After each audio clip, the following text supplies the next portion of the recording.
16 great-great-grandparents, and you have 32 great-great-great-grandparents. That means if I were going to do a family tree that went back 5 generations, I would have to have a piece of paper wide enough to where at the top of that paper I'd be able to have 32 people's names, wouldn't I? Because that's how many ancestors I'm going to have directly in that 5th generation.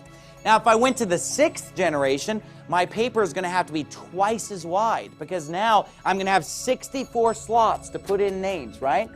Well, what happens, though, is that as we go back further, this number gets really big. Now, in order to understand how this chart works, we have to understand how long a generation is. How long is the average generation then? Well, they say 20 to 25 years. Okay. Now, a generation has nothing to do with lifespan. For example, my mother was 30 years old when she gave birth to me, and women generally give birth between the ages of 20 and 40. So let's just take 30 as an average. 30 is a nice round number, and 30 is a very conservative number for this calculation. So a generation is 30 years, meaning somebody has a child when they're 30, and then they have a child when they're 30, they have a child when they're 30. Nothing to do with lifespan. So that means that if we go back 10 generations, then that's 300 years, right? So let's just round off and say that if we went back in our family tree about 10 generations, we're going to be at about the year 1700. Now, because our family tree is getting wider, if we wanted to do a complete family tree showing all of our ancestors back to the 10th generation, we would have to have a piece of paper that was wide enough to have 1,024 slots. Because 10 generations ago, there would be 1,024 people that we would directly descend from. Now, here's what I noticed when I did my family tree, though. When I went back 10 generations, you know what I started noticing? These are no longer unique people, because there had been some intermarriage in that 300 years that had unknowingly taken place.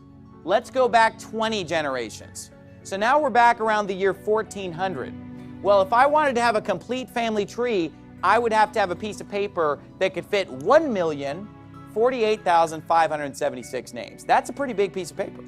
So in the year 1400, if I'm going to trace all of my ancestors, I'm going to tell you who all of my ancestors from the 1400s are, I would have to show you a family tree that just at the top would have 1 million some people, just in the top row, let alone everything else coming downward, right? If I were to go back 30 generations, now I'm only in the year 1100. I'm not even close to the time of Christ yet, am I? No.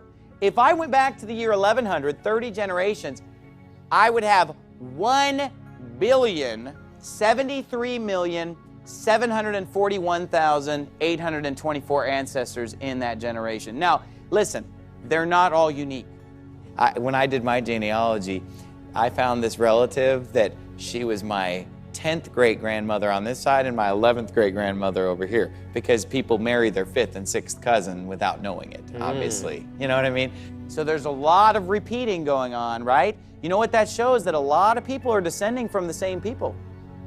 Cannot help but intermarry. It's impossible not to because of these numbers. Now, but look, the real number that we want to go back to is not 1100 AD.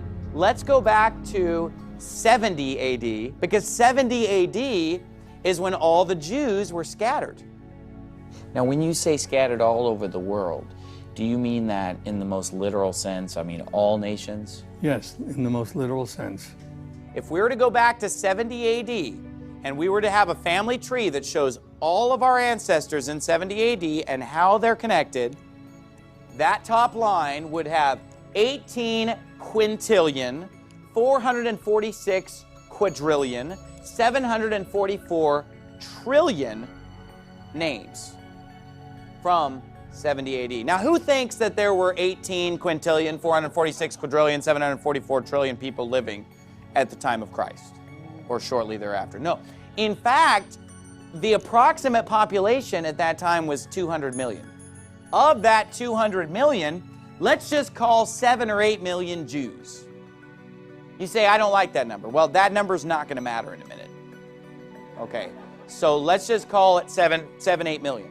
Okay? So if there are 200 million people on the earth at the time of the temple being destroyed, and about 7 or 8 million of them are Jews. That means if I have an ancestor from that era, there's a 1 in 27 chance that they were of Israel.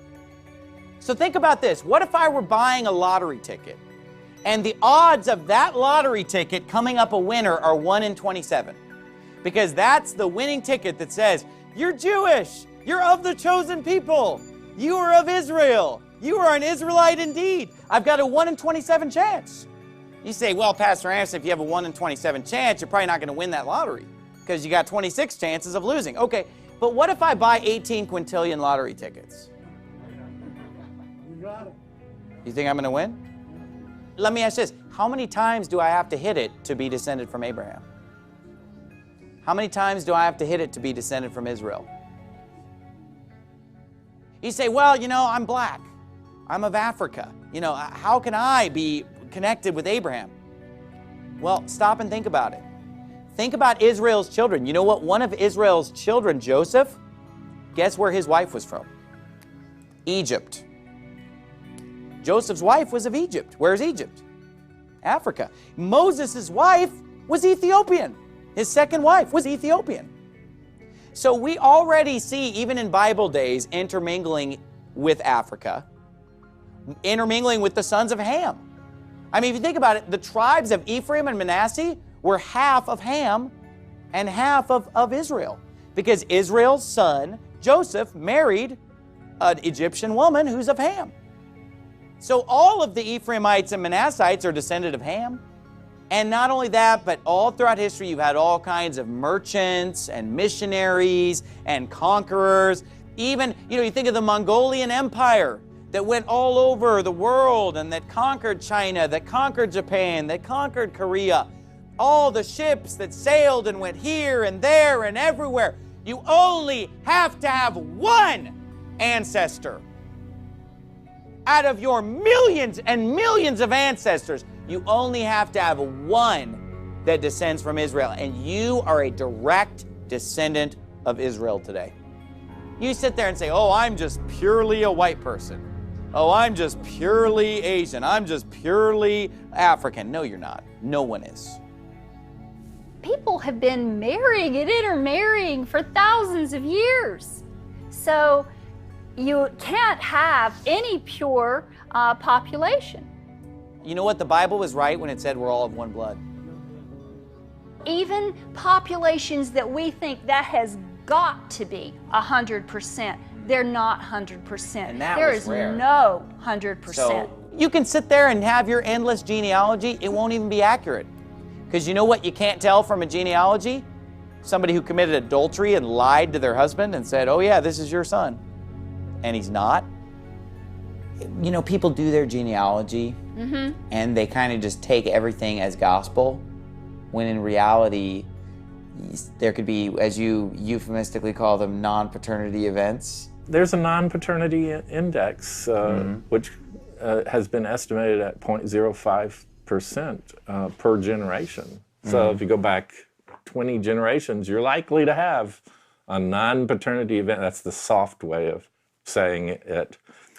And if you consider that a generation is 20 to 25 years, that means in 500 years, you're due in that line to have a non-paternity event. Every 500 years. Yeah. In one line.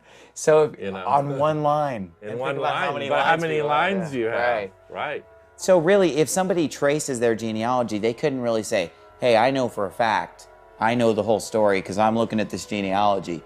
Because the DNA test is going to reveal more. Well, DNA doesn't lie. And people lie. DNA Right. doesn't lie. Right. So people could say, hey, I'm Jewish, or I'm not Exactly. Jewish. But the DNA, Right. A DNA doesn't have an agenda. People Right. have an agenda. People Right. have reasons to lie. And also they might just not know the truth, you know, which Yeah, is sure. possible as so it's well. not even that they're lying, it's just No, that they're mistaken. They're just passing on mistaken information. 1 out of 15 Americans is adopted or has a parent that was adopted. You know, that's a pretty high number Substantial, too, yeah. isn't it? I mean, who can tell you all the people in your lineage that were adopted? Oh yeah, my ancestors 300 years ago were adopted. You're not going to remember that. So there are adoptions, there's infidelity, there's traveling, there's conquest, there's merchants, there are missionaries. Different people have different things they wanted to hide. Right. And so they only tell you what they want you to hear.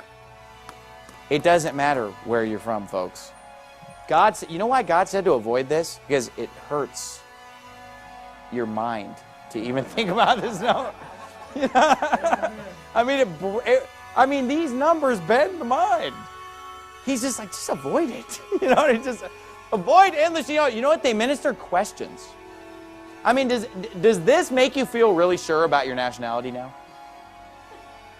No, it raises a lot of questions. So what do you think about somebody going down to the DNA lab, getting their DNA tested, and it comes back and says, oh, you know, you have these Jewish ancestors?